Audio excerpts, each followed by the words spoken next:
ሰላም ጤና ይስጥልን እንዴት ናችሁ? ደህና ናችሁ ወይ?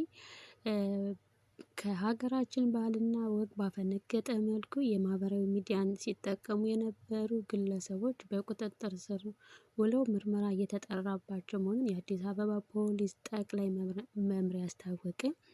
አዲስ አበባ ታህሳስ 2 ቀን 2018 አዲስ ፖሊስ ከማህበራዊ ሚዲያ ፕላትፎርም አንዱ የሆነውን ቲክቶክን በመጠቀም ከሀገራችን ባህልና ወግ ያፈነገጡ ምልክቶችንና ምስሎችን ሲያስተላልፉ የነበሩ ግለሰቦች በቁጥጥር ስር በመዋል ምርመራ እየተጣራባቸው ይገኛል።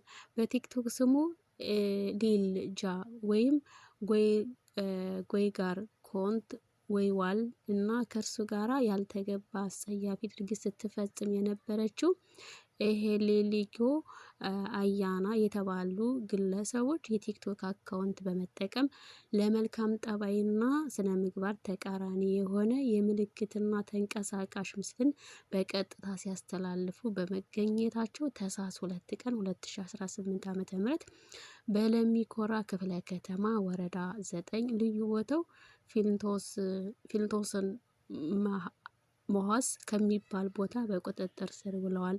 በተመሳሳይ ዜና በቲክቶክ ስሙ ፕሬዝዳንት ማሚ ወይም ባህሩድን ሙስማ ከሀገራችን ባህልና ወግ ያፈነገጡ ምልክቶችን ሲያስተላልፍ በቦሌ ክፍለ ከተማ ወረዳ 1 ልዩ ቦታው ቦሌ ሚካኤል ሰፈር መስጂድ አካባቢ በቁጥጥር ስር ውሏል።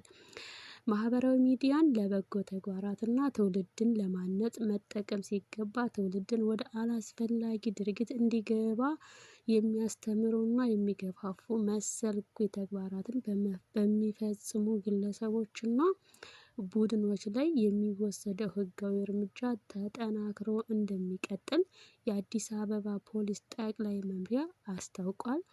እንግዲህ ዜናው የአዲስ አበባ ፖሊስ ጠቅላይ መምሪያ ነው። በእውነት እነዚህ በምስሉ ላይ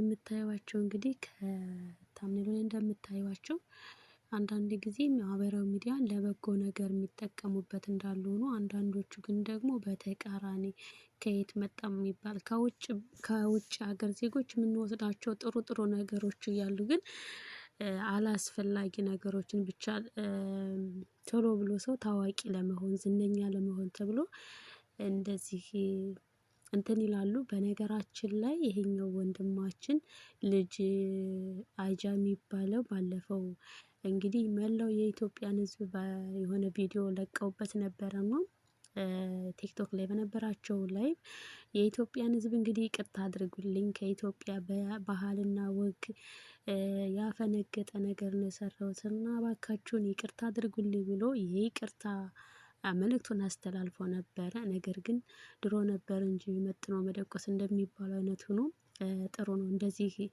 የሚሰሩትን ሌሎችም ከእኩይ ተግባራቸው ይቆጠባሉ። ሚዲያን እንግዲህ ለበጎ ነገር መጠቀም ነው እንጂ እንደዚህ በነገራችን ላይ ደግሞ ሰውም ብዙ ሰው የሚከታተለው በቃ እንደዚህ የማይረባ ነገር ላይ ነው ሰው ፈጦ የሚውለው። እንግዲህ የአዲስ አበባ ፖሊስ የአዶናይንም ካሜራማን በቁጥጥር ስር አውሎታል የሚል ዜና ትላንት አይቻለሁኝ። ተጠናክሮ ይቀጥላል ብለዋለኝ። ለዛሬ ይህን ይመስላል። ቻናሉን ላይክ፣ ሸር፣ ሰብስክራይብ በማድረግ አበረታቱን። ሀሳብ አስተያየታችሁን አይለየን። በያላችሁበት የዓለም ዳርቻ ሰላም ለሰው ልጅ በሙሉ ይሁን።